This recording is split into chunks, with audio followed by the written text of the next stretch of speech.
शनिश्चराय नमः। शनिवार व्रत कथा। एक समय की बात है। सूर्य, चंद्रमा, मंगल, बुध, बृहस्पति, शुक्र, शनि, राहु और केतु इन ग्रहों में आपस में झगड़ा हो गया कि हम सब में सबसे बड़ा कौन है। सब अपने अपने को बड़ा कहते थे।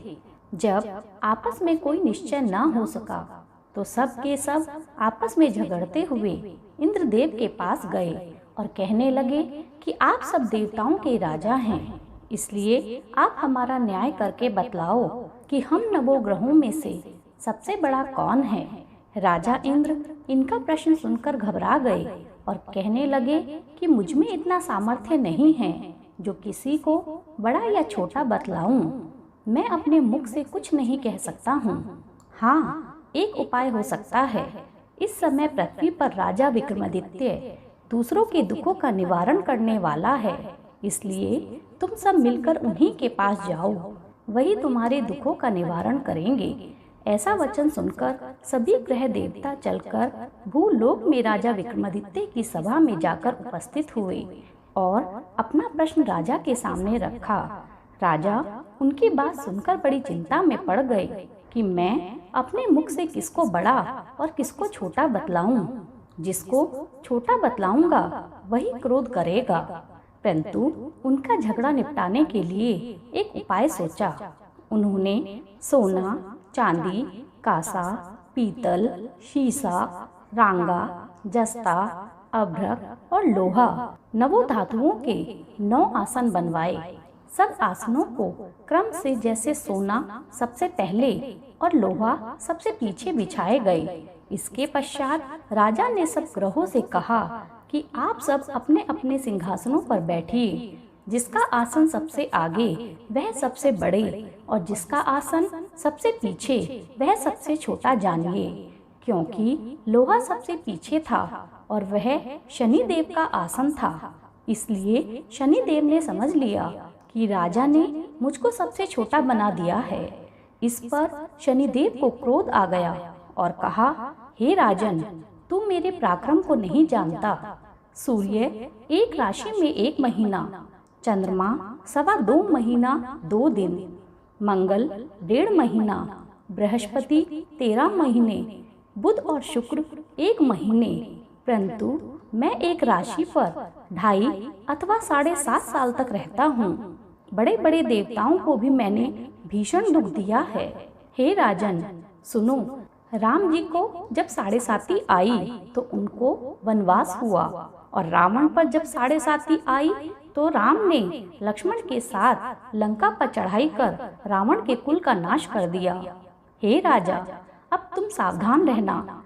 राजा कहने लगा, जो कुछ मेरे भाग्य में होगा देखा जाएगा। उसके बाद अन्य ग्रह तो प्रसन्नता पूर्वक वहां से चले गए, परंतु शनिदेव बड़े क्रोध के साथ वहां से सिधारे। कुछ समय व्यतीत हो जाने पर जब राजा को 7.5 की दशा आई तो शनिदेव घोड़ों के सौदागर बनकर अनेक सुंदर घोड़ों के सहित राजा की राजधानी में आए। जब राजा ने सौदागर के आने की खबर सुनी तो अश्वपाल को अच्छे अच्छे घोड़े खरीदने की आज्ञा दी। अश्वपाल ऐसी अच्छी नस्ल के घोड़े देखकर और उनका मूल्य सुनकर चकित हो गया और तुरंत ही राजा को खबर दी। राजा उन घोड़ों को देखकर एक अच्छा सा घोड़ा चुनकर सवारी के लिए चढ़ा। राजा के घोड़े की पीठ पर बैठते ही घोड़ा जोर से भागा। घोड़ा बहुत दूर एक जंगल में जाकर राजा को छोड़कर अंतर्ध्यान हो गया। इसके बाद राजा अकेला जंगल में भटकता फिरता रहा। परंतु बहुत देर के पश्चात राजा ने भूख और प्यास से दुखी होकर भटकते भटकते एक ग्वाले को देखा। ग्वाले ने राजा को प्यास से व्याकुल देखकर पानी पिलाया। राजा की उंगली में एक अंगूठी थी, उसे निकालकर प्रसन्नता के साथ ग्वाले को दे दिया और शहर की ओर चल दिया।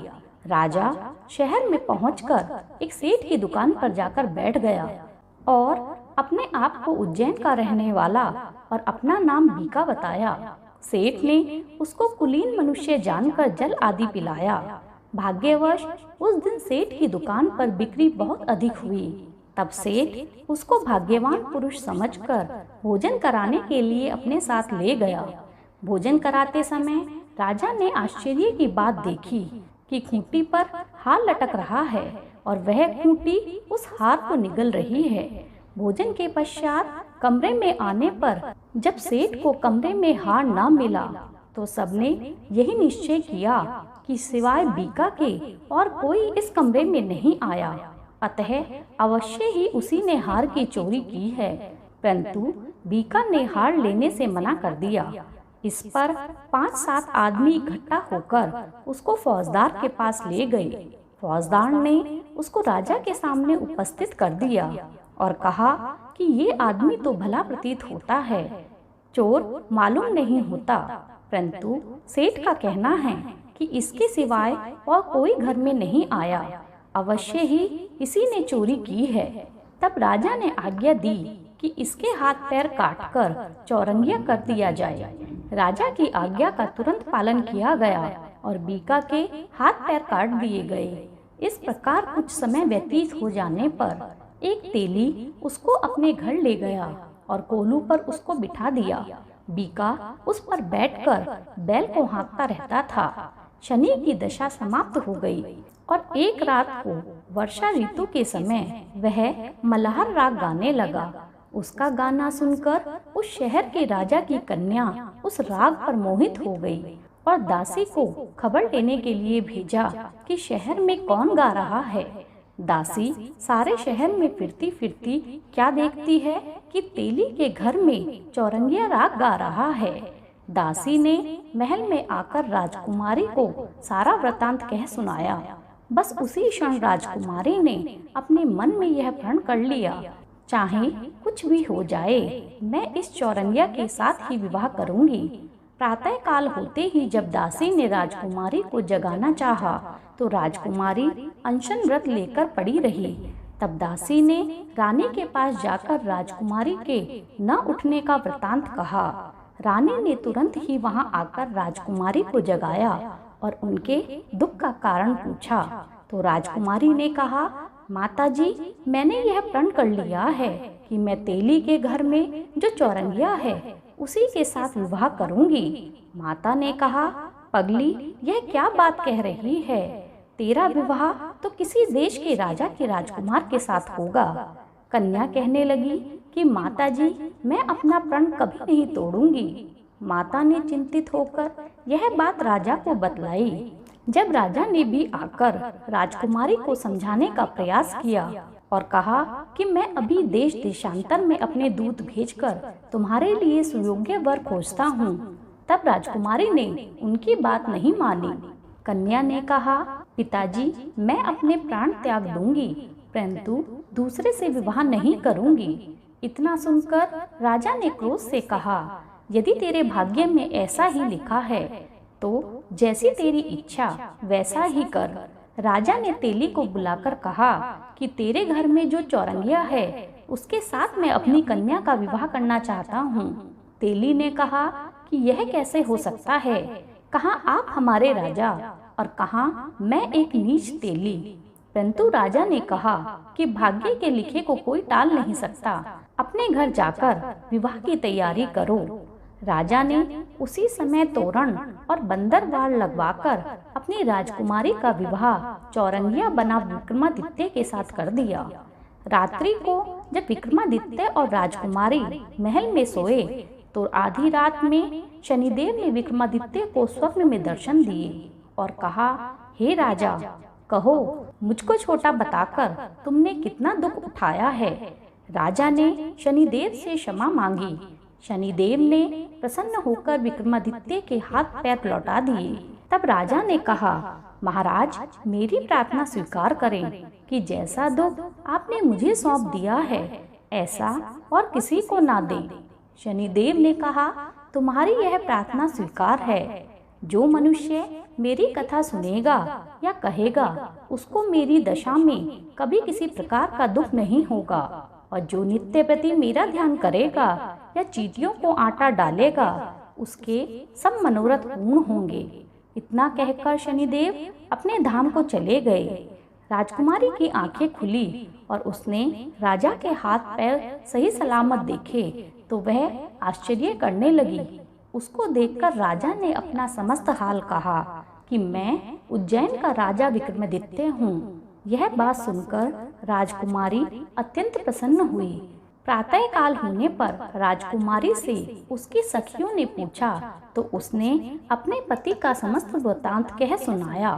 तब सब ने प्रसन्नता प्रकट की और कहा कि ईश्वर ने आपकी मनोकामना पूर्ण कर दी। जब सेठ ने यह बात सुनी तो वह विक्रमादित्य के पास आया और राजा विक्रमादित्य के पैरों पर गिरकर क्षमा मांगने लगा कि आप पर मैंने चोरी का झूठा दोष लगाया है, अतः आप मुझको जो दंड देना चाहें वो दें। राजा ने कहा, मुझ पर शनिदेव का कोप था, इस कारण यह सब दुख मुझे प्राप्त हुए हैं।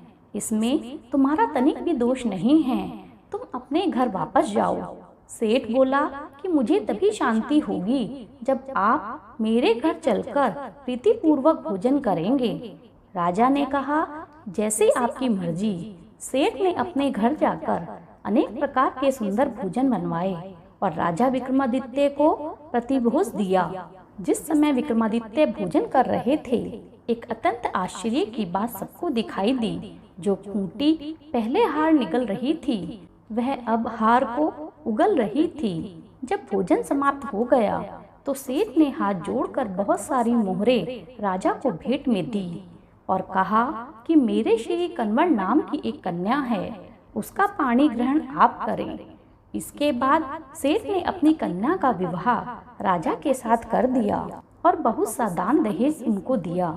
इस प्रकार कुछ दिनों तक वहां निवास करने के पश्चात विक्रमादित्य ने शहर के राजा से कहा कि अब मेरी उज्जैन जाने की इच्छा है। फिर कुछ दिन बाद विदा लेकर राजकुमारी मनभावनी और सेठ की कन्या श्री कनवरी तथा दोनों जगह से मिले अनेक दास दासियों, रथ और पालकियों सहित विक्रमादित्य उज्जैन की तरफ चल दिए। जब शहर के निकट पहुँचे तो नगर वासियों ने राजा के आने की सूचना प्राप्त की तो समस्त उज्जैन की प्रजा स्वागत के लिए आई। तब बड़ी प्रसन्नता के साथ राजा अपने महल में पधारे। सारे शहर में भारी महोत्सव मनाया गया और रात्रि में दीपमाला भी की गई। दूसरे दिन राजा ने शहर में यह सूचना कराई कि शनिश्चर देवता सब ग्रहों में सर्वोपरि हैं। मैंने इनको छोटा बतलाया, इसी से मुझको यह दुख प्राप्त हुआ है। इस कारण सारे शहर में सदा शनिश्चर की पूजा तथा कथा होने लगी। राजा और प्रजा अनेक प्रकार के सुख भोगती रही। जो कोई शनिश्चर की कथा को पढ़ता और सुनाता है, शनि देव की कृपा से उसके सब दुख दूर हो जाते हैं। शनिवार की कथा को व्रत में अवश्य पढ़ना चाहिए। ओम शनिश्चराय नमः। ओम शांति, ओम शांति, ओम शांति।